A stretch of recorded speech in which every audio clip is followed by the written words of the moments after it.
Captain Hyan stood on the bridge of his ship, looking at the stars beyond the viewing screen. He'd been doing this job for 20 years now. 20 years of watching the empty edges of known space, and nothing ever happened. The Galactic Council paid him well to be bored. His ship, the Morning Light, was one of 50 observer vessels that patrolled the rim. The Council wanted to know if anyone new came from the darkness between galaxies. In 3,000 years, no one ever had. Captain, Yuna called from her station. She was young, only 5 years in the fleet. Her job was to monitor all communications and sensor readings. I'm detecting something strange. Hyan walked over to her console. Strange how? There's a ship, Yuna said, pointing at her screen. It just appeared from uncharted space. The design doesn't match anything in our database. Minho, the tactical officer, pulled up the visual feed. Everyone on the bridge stared at the image. The ship looked wrong. Every vessel in the galaxy had smooth lines and elegant curves. This thing was all sharp angles and thick plates of metal. It looked like someone had built a fortress and taught it to fly. Run identification protocols, Hyan ordered. He felt calm. New species were always exciting, but they were never dangerous. The Council had rules. Everyone followed the rules. The strange ship moved slowly through space. It wasn't running or hiding. Hyan liked that. It meant they were peaceful. Hailing frequencies open, Captain, Yuna reported. This is Captain Hyan of the Galactic Council Observer Fleet, he transmitted. You have entered Council space. Please identify yourself. Static crackled for a moment. Then a voice replied in perfect galactic standard. This is Commander Jinho of the Terran destroyer Indomitable. We come in peace and request information about local navigation routes. Terran? Minho checked his database. There's no species called Terrans in any Council records. Hyan smiled. This would look good in his report. A new species discovery would mean a promotion. Commander Jinho, welcome to civilized space. I am authorized to offer your species probationary membership in the Galactic Council. We will guide you to the nearest integration facility where you can learn our ways. There was a pause. Then Jinho spoke again. Thank you for the offer, Captain Hyan. However, Earth already has its own government and alliances. We're simply exploring and wish to establish diplomatic channels. The bridge went quiet. Hyan felt confused. No one refused Council membership. It made no sense. The Council provided protection, trade, and technology. Why would anyone say no? Commander, I don't think you understand, Hyan explained slowly, like talking to a child. The Council maintains peace across 100,000 inhabited systems. Refusing membership is illogical and potentially dangerous for your species. We understand perfectly, Jinho replied. His voice was still polite but firm. Earth will consider formal relations after we complete our survey of this region. We mean no disrespect. Minho leaned close to Hyan and whispered, Sir, protocol says we should demonstrate Council superiority to primitive species who don't understand their position. Hyan nodded. He didn't want to be cruel, but these Terrans needed to learn. He signaled to the 5 other Council ships that had joined them. 6 ships surrounded the lone human vessel. Yuna, open a channel to the Radiant Glory, Hyan ordered. The Radiant Glory was a Council warship, much larger than his observer vessel. The Glory's captain appeared on screen. His name was Taijin, and he looked annoyed. Yes, Hyan? We have a primitive species refusing integration, Hyan explained. Standard demonstration protocols. Taijin sighed. Very well. 1 warning shot. Minimal power. We'll disable their shields and they'll see reason. He cut the transmission. Hyan turned to the human ship. Commander Jinho, the Radiant Glory will now demonstrate why Council protection is necessary. Please do not be alarmed. This is a standard procedure. Captain Hyan, Jinho's voice came back. And now it sounded different, harder. I strongly advise against firing on my ship. It's just a warning shot, Hyan assured him. No one will be hurt. The Radiant Glory's weapons powered up. A bright blue plasma burst shot across space toward the Indomitable. It was perfectly calculated to hit their shield and drain it without causing damage. Hyan had seen this demonstration dozens of times, but the human ship didn't dodge. It didn't raise additional shields. It flew straight into the plasma burst. They're insane. Minho shouted. The plasma hit the Indomitable's hull directly. But instead of exploding, the ship kept coming. Metal on its outer surface glowed red-hot and began to burn away. Pieces of armor peeled off and drifted into space. Their hull is ablating, Yuna reported, her voice shaking. The outer armor is designed to burn away and protect the inner hull. I've never seen technology like this. The Indomitable emerged from the plasma cloud, scarred but intact. Jinho's voice came through, cold and clear. Captain Hyan, in human culture, firing on another vessel is an act of war. You have 3 minutes to withdraw your ships beyond weapons range, or we will defend ourselves. Hyan laughed nervously. Commander, you have 1 ship. We have 6. Be reasonable. 2 minutes, 40 seconds, Jinho replied. Minho checked his tactical display. Sir, their weapons are powering up. They're just using kinetic accelerators. Simple metal projectiles. Our shields will stop them easily. Hyan felt relieved. These humans were brave, but foolish. All ships maintain position. Let them see their weapons are useless. 2 minutes. Jinho counted down. Hyan watched the timer. The human ship began to rotate, bringing different weapon ports to bear. He saw hundreds of small openings along its hull. What kind of design was this? 30 seconds, Jinho said. Stand down, Commander, Hyan ordered, trying to sound authoritative. You cannot win this. 10 seconds. Hyan prepared to watch the futile gesture. Maybe after this, the humans would understand. 5, 4, 3, 2, 1. The Indomitable opened fire. And Captain Hyan's understanding of warfare died in fire and thunder. The human ship didn't fire one weapon. It fired everything at once. The metal slugs moved faster than anything Hyan had ever seen. They were simple iron and tungsten, accelerated to a fraction of light speed. The Council's energy shields were designed to disperse plasma and lasers. They had never been tested against solid matter moving that fast.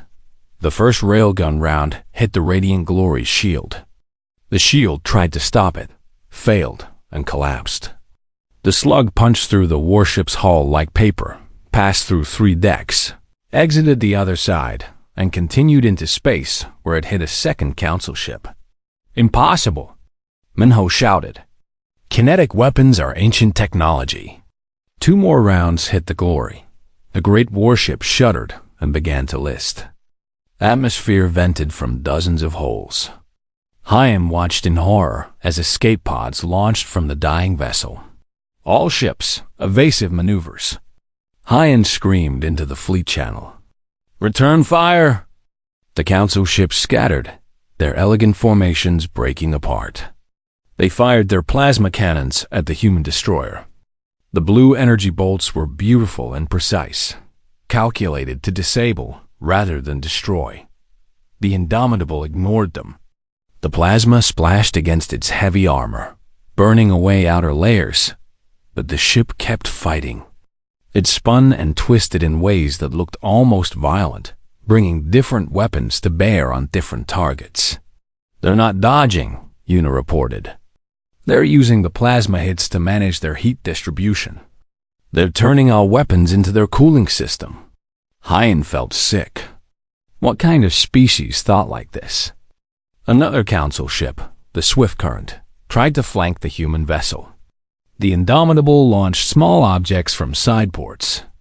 Minho's computer identified them as simple chemical explosives, barely more advanced than gunpowder bombs. "Those can't hurt us," Minho said. But his voice was uncertain now. The bombs didn't hit the swift current directly. Instead, they detonated in a pattern around the ship, creating a cloud of shrapnel and explosive force. The swift current shields stopped the first few pieces. Then one piece of shrapnel hit at just the right angle and punched through. It struck the shield generator. The shields failed. The rest of the shrapnel cloud tore into the swift current like a predator's teeth. The ship went dark and began to tumble. 6 ships against 1, Hyan whispered. "How are we losing?" On the Indomitable's bridge, Commander Jinho stood calmly while his crew worked with practiced efficiency. His engineer, Sora, called out from her station. "Hull temperature at 60% maximum," she reported. "Ablative armor down to 3rd layer on starboard side. We can take maybe 4 more direct hits before we lose structural integrity." Jinho nodded. "Helm, bring us about." "Target the command vessel." He meant Hyan's ship. "Sir," Sora said quietly. "They're not trying to kill us. Their shots are all calculated for minimum damage." "I know," Jinho replied. "They're fighting like it's a game with rules." But they fired first. He opened a channel to the remaining council ships. "This is your final warning. Withdraw now or be destroyed." Hyan heard the message. Part of him wanted to run. But the council had protocols, rules. You didn't retreat from primitives. He looked at his tactical display. He still had 4 functional ships against the humans' 1. "All vessels, concentrate fire on their bridge section," Hyan ordered. "Disable their command structure." The council ships moved into a new formation, textbook perfect. 4 ships in a diamond pattern, each with clear firing lanes. It was elegant, efficient, exactly what the manuals recommended. Jinho watched them form up. "They're still fighting by their rules," he said to his crew. "Sora, give me a 15-second overload on the main reactor." "Sir, that will risk a core breach," Sora protested. "I know. Do it." Sora's hands moved across her controls. "Overload in 10 seconds." The Indomitable's engines flared bright blue, then white. The ship accelerated directly at the council formation, not trying to dodge or maneuver. Just raw speed and mass. "They're going to ram us," Minho screamed. Hyan's ship and 2 others scattered. The 4th ship, the Gentle Teacher, tried to hold position and destroy the charging human vessel. Its captain fired every weapon at once. The Indomitable flew through the barrage. Its armor was on fire now, glowing like a small sun. Chunks of metal tore away. But it didn't stop. At the last second, Sora dumped the overloaded reactor energy into the railguns. 1 massive shot at point-blank range. The tungsten slug hit the Gentle Teacher's bridge and kept going, cutting the ship in half. The Indomitable passed through the debris field and began to slow. Emergency systems were shutting down damaged sections. Half the ship was wrecked, but it was still flying. "All council vessels, this is Captain Hyan," Hyan transmitted, and he was ashamed of how his voice shook. "Full retreat. Maximum speed. Do not engage the Terran vessel." The 3 surviving council ships turned and ran. Hyan expected the humans to chase them, to finish what they started. But the Indomitable just held position, weapons still active but not firing. Jinho's voice came through one last time. "Captain Hyan, return to your council. Tell them that humanity wishes for peace, but we will never submit to threats. We will defend ourselves with every weapon we have and every breath in our bodies. If they want war, we'll give them war.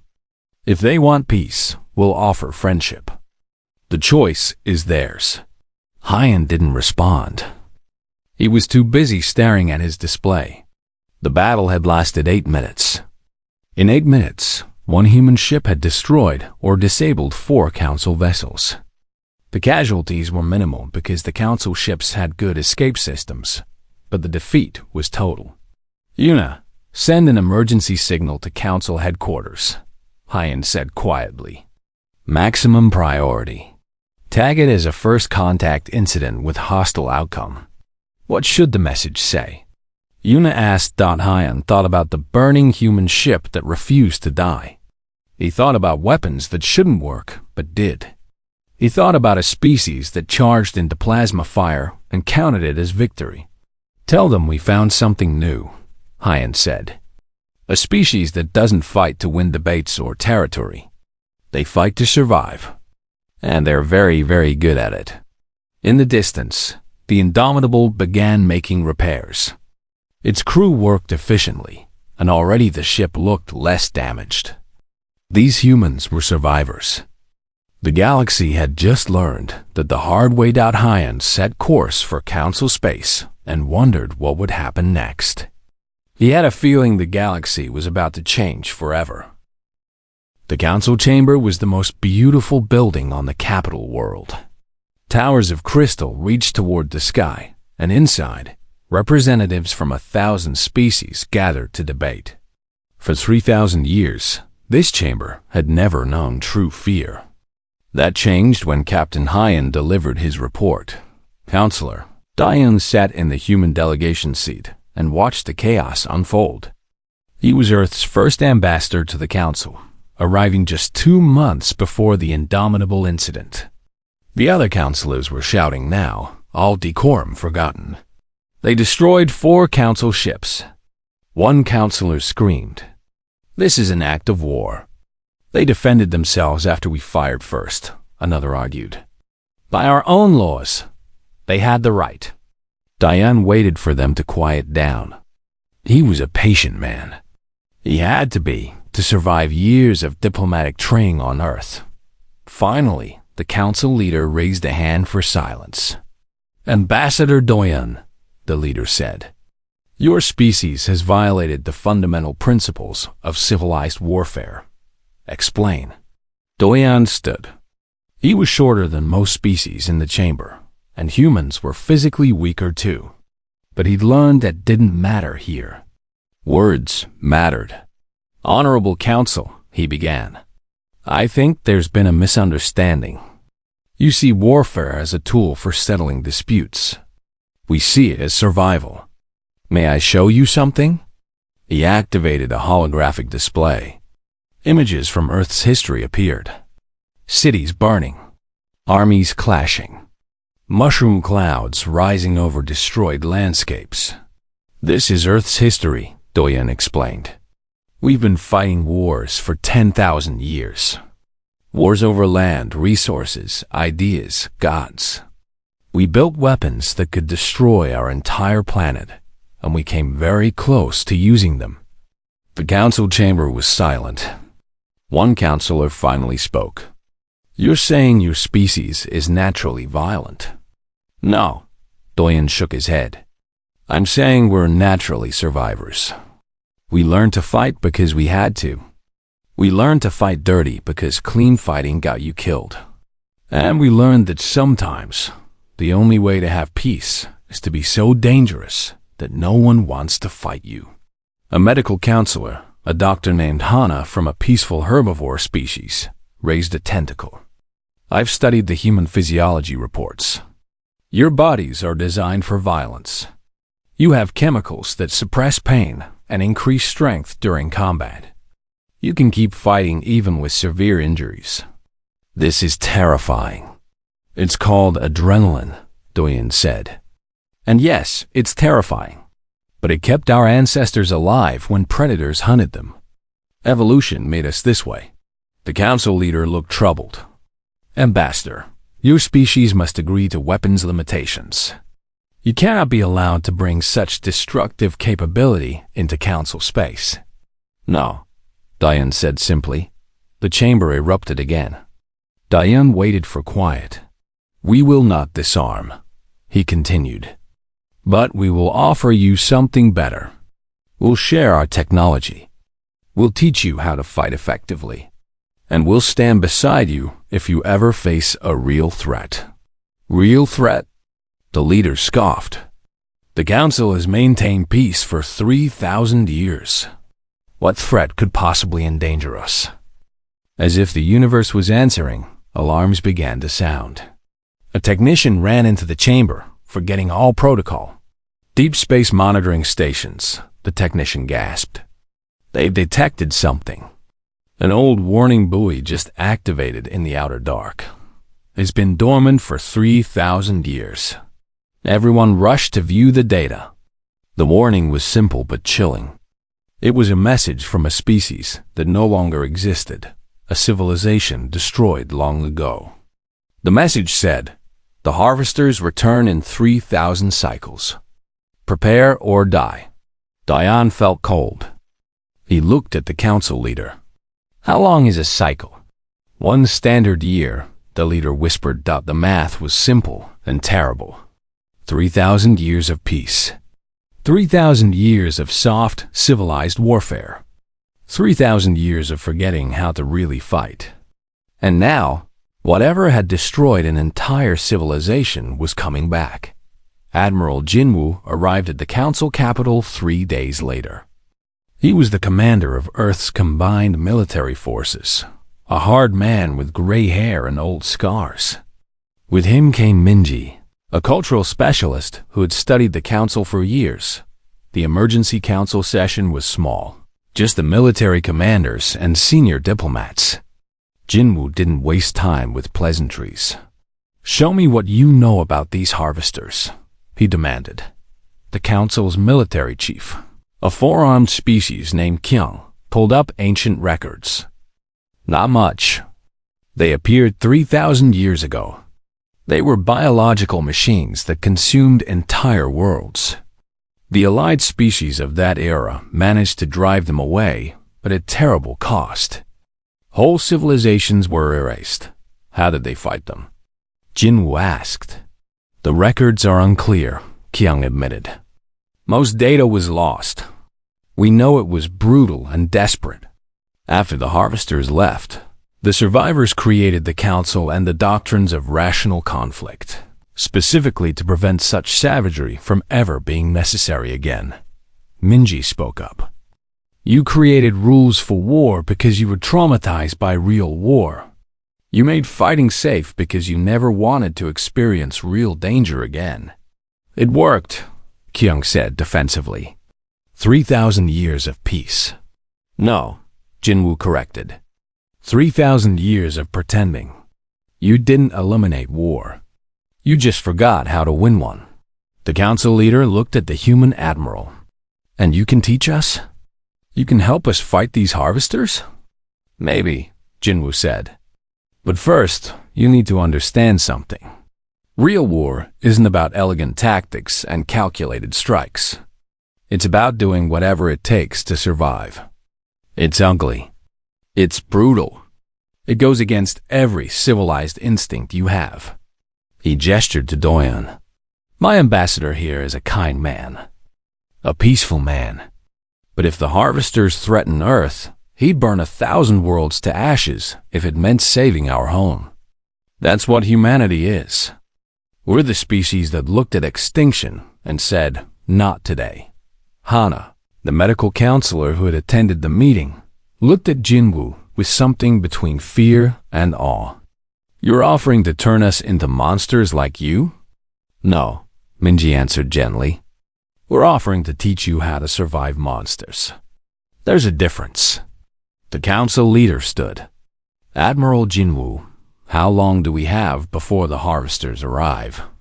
"Based on the warning buoy trajectory and speed," Kyung calculated. "Approximately 6 months." Jinwoo nodded grimly. "Then we have 6 months to prepare the galaxy for a war it can't imagine. 6 months to teach 1,000 peaceful species how to fight like humans." He looked around the chamber. "I'll be honest. Most of you will die. But if you listen to us, if you're willing to abandon your rules and your pride, maybe enough of you will survive." The council leader was silent for a long moment.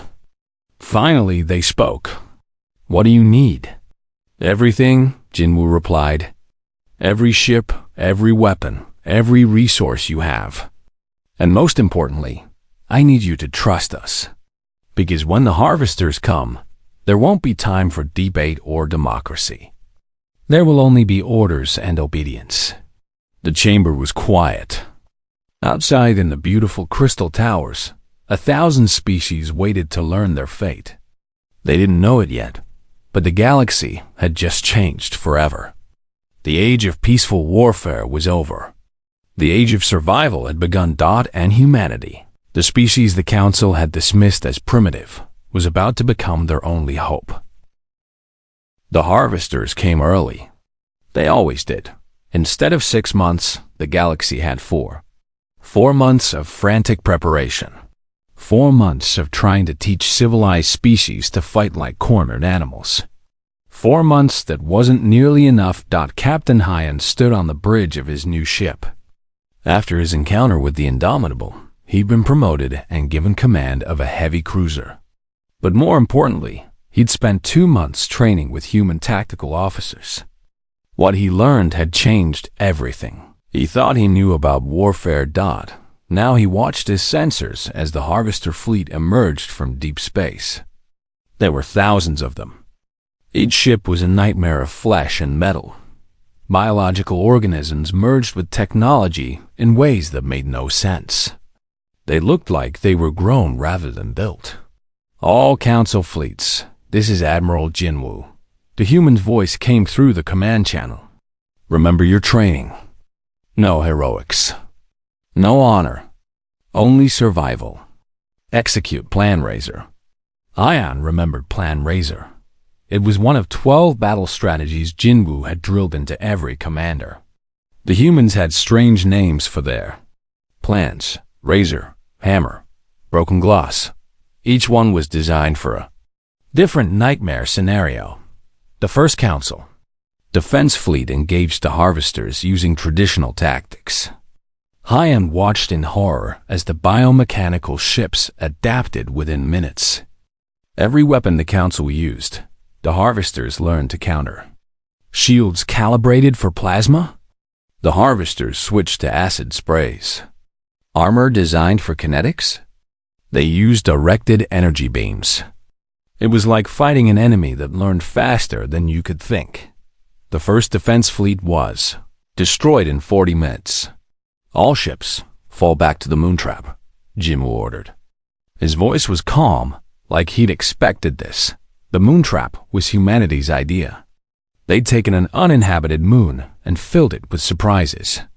Nuclear weapons, antimatter charges, biological agents, things the Council had banned for centuries. Jinwoo had convinced them to break every rule they had. The harvesters pursued, confident and unstoppable. They'd done this before, consumed 1,000 civilizations. They knew how it ended, except they'd never fought humans before. "Spring the trap," Jinwoo commanded. The moon exploded. Not just exploded, it shattered into billions of pieces, each one moving at high velocity. The harvester's shields stopped most of the debris. But hidden in the debris were the real weapons, nuclear mines disguised as rocks. They detonated in waves, creating overlapping fields of radiation and force. The harvester ships tried to adapt, but there was nothing to adapt to. It was just raw, stupid, overwhelming force. 50 harvester ships died in the first minute. Then the biological weapons deployed. Humanity had studied every sample of harvester tissue they could recover. Hannah and her medical team had created viruses designed specifically to attack harvester biology. The viruses spread through the debris clouds, infecting ship after ship. Harvester vessels began to rot from within. Their biological components dissolved. Ships died not from weapons but from disease, something they couldn't adapt to fast enough.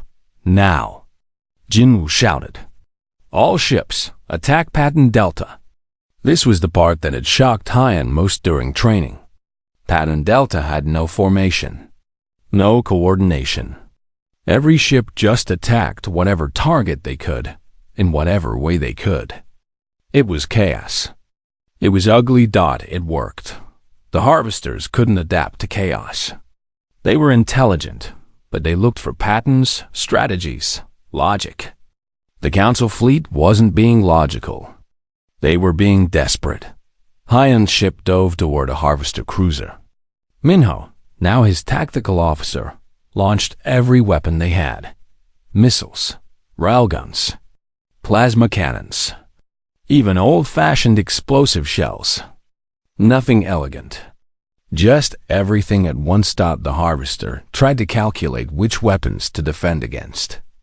By the time it chose, 3 different weapons had already hit it from 3 different angles, coordinated with other ships. Not through careful planning, but through simple calls. I'm hitting the big one on the left. Someone shoot the one that's shooting me. It was how children fought. Not trained officers, but it was winning. Commander Jinho led a squadron of human destroyers, including his beloved Indomitable, now repaired and upgraded. He'd been promoted after his first encounter with the Council, but he'd requested to stay with his ship. Now he was glad he had. Sora, how's our reactor? He asked. His engineer, still at her post after all these months, checked her displays. Running hot, but stable. We can push it if needed. We'll need it, Jinho said. Target that big one. The command ship. The Harvester command vessel was enormous. 3 kilometers of twisted biology and dark metal. It coordinated the entire fleet through some kind of organic network. Intelligence said if they killed it, the others might become confused. Jinho didn't care about might. He cared about trying. All power to engines, he ordered. Ramming speed. Sora didn't argue. She'd learned that when Jinho said something crazy, it usually worked. Ramming speed. Arming the overload charges. The Indomitable accelerated. Around it, other human ships did the same. 12 destroyers, all heading for the command ship and a suicide charge. The Harvester fleet tried to stop them. Thousands of weapons fired. The human ships flew through the barrage, their thick armor taking hit after hit. Ships died. The destroyer Morning Courage exploded. The Relentless lost its entire front section, but kept flying on emergency power. 8 ships made it through. Now, Sora, Jinho commanded. The destroyers didn't ram. At the last second, they dumped their reactor cores into space. 8 small suns appeared around the Harvester command ship. The explosions merged into one massive fireball. When the light faded, the command ship was still there. Damaged, but alive. We failed, someone whispered on the command channel. No, Jinwoo said. Look, the Harvester fleet had stopped moving. Without their command ship's coordination, the individual vessels were confused. They were still deadly, still powerful, but they weren't working together anymore. All fleets, concentrate fire, Jinwoo ordered. Kill them while they're stupid. The battle raged for 3 more hours. Ships died on both sides. Hyan watched as brave crews sacrificed themselves. He saw a Council cruiser deliberately crash into a Harvester carrier to save a damaged frigate. He saw Minji coordinating medical ships, pulling survivors from wrecked vessels even while the fighting continued. And slowly, impossibly, the tide turned. The Harvesters began to retreat. First 1 ship, then 10, then hundreds. They fell back into deep space, leaving thousands of their dead behind. The galaxy had won. Barely, at terrible cost. But they had won. Hyan looked at his casualty reports. 60% of the Council fleet was destroyed or crippled. Billions were dead.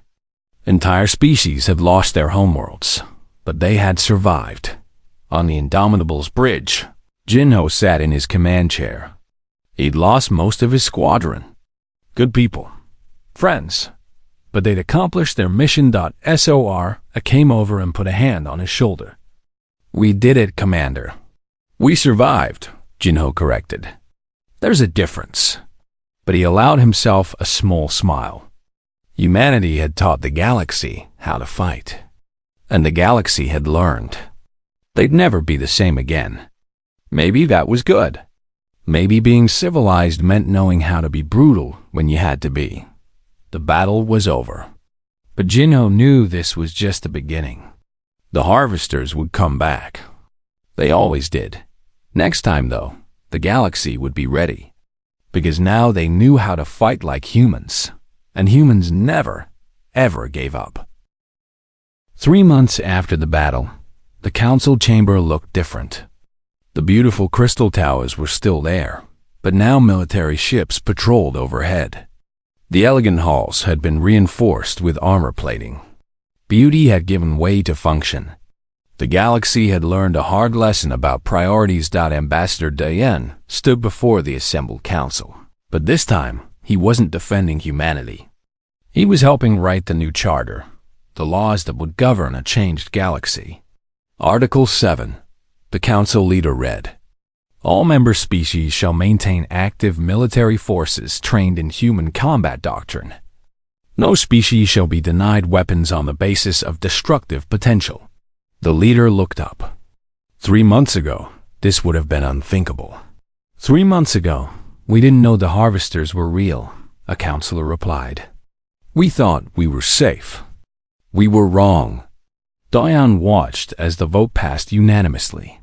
The old council, with its rules about civilized warfare and limited weapons, was dead. In its place was something harder, more practical. Less beautiful, but more likely to survive. Captain Hyan had been promoted again. Now he was Admiral Hyan, and he commanded an entire battle group. But more than that, he was teaching. The council had asked him to run one of the new military academies that were opening across member worlds. Today, he stood in the classroom on the capital world, looking at students from 40 different species. 6 months ago, he would have taught them about elegant formations and calculated strikes. Now he taught them something else. War is not about honor, he told his students. It's not about following rules or looking good. It's about survival. The side that wants to live more than the other side will usually win. A young officer raised a tentacle. A young officer raised a tentacle. But Admiral, doesn't that make us like the harvesters? Brutal and savage? Hyan shook his head. No, the harvesters kill because it's what they are. We fight because we choose to protect what we love. There's a big difference between being capable of violence and being violent. Humans taught me that. One of his teaching assistants was Minho, his former tactical officer. Minho had taken to human combat philosophy like a natural. Now he helped train the next generation. The key, Minho explained to the class, is to think like your enemy thinks you can't. Humans are good at this because they've spent 10,000 years fighting each other. They know every dirty trick because they've used every dirty trick. In another part of the capital, Yuna worked in the new communication center. Her job had changed dramatically. Instead of monitoring peaceful transmissions, she now coordinated military intelligence across 1,000 systems. Human cryptographers had taught her new skills, ways to hide messages and spot enemy signals. We have another deep space probe reporting in, her assistant said. Sector 779. No harvester activity. Yuna marked it on her display. The galaxy had deployed millions of probes into deep space, watching for the harvester's return.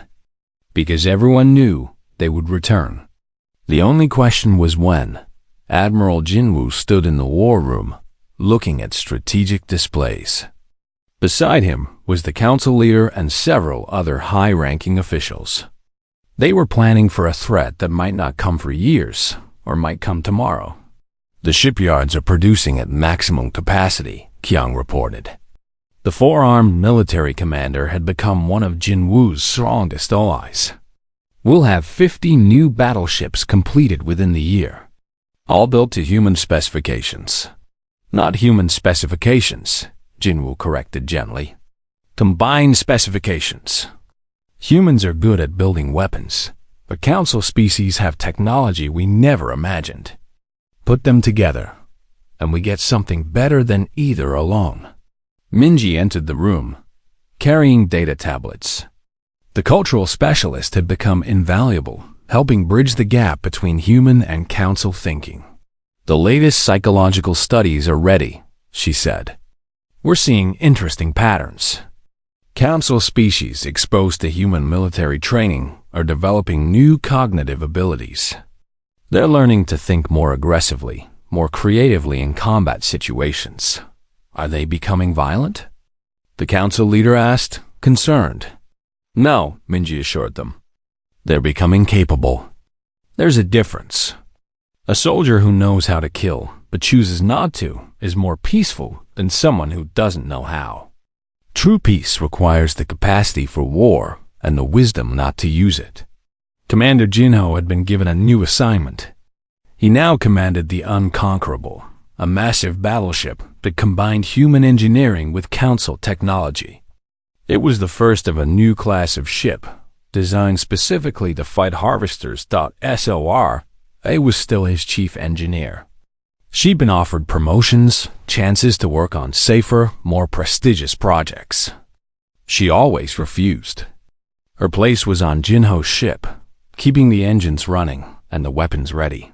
How's the new reactor? Jinho asked, walking through engineering. Beautiful, Sora replied, patting a massive power core that hummed with barely contained energy. It uses council antimatter technology, but with human safety overrides. Which means I can overload it in emergencies without blowing us up, probably. Jinho laughed. That's oddly reassuring.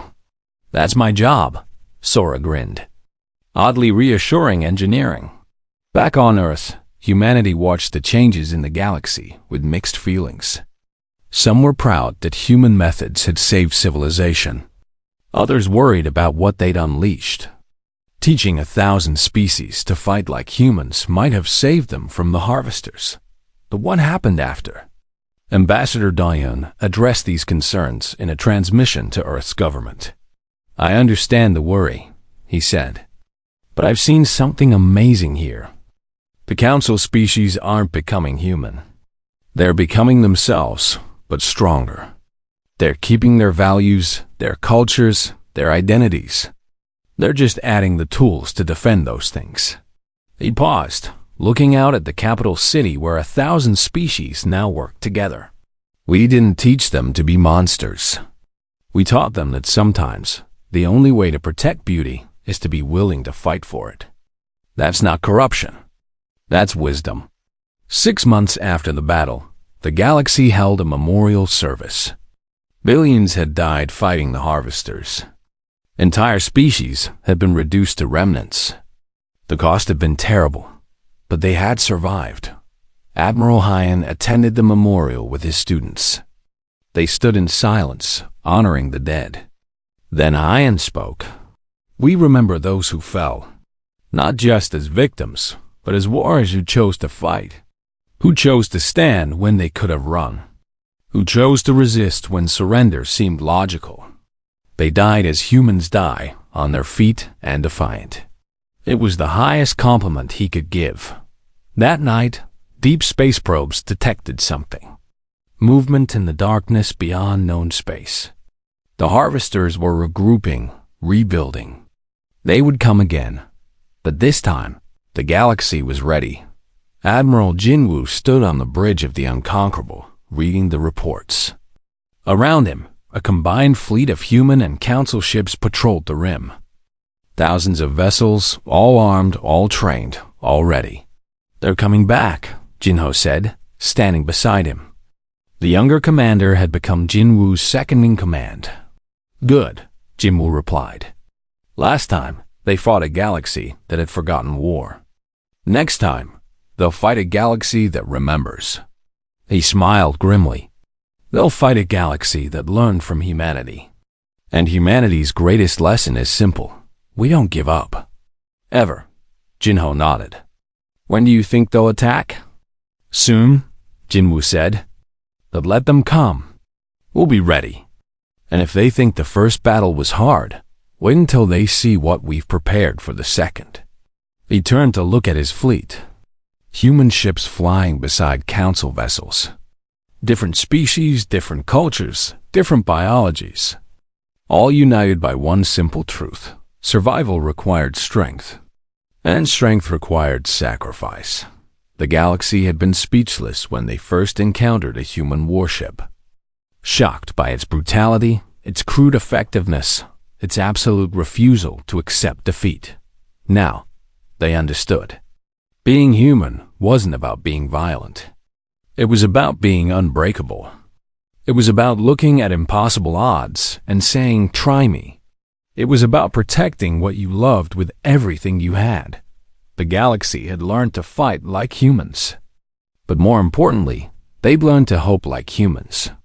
To face the darkness with defiance instead of fear. And when the harvesters returned, they would learn what the galaxy had become. Not monsters. Not savages, warriors. Protectors. Survivors.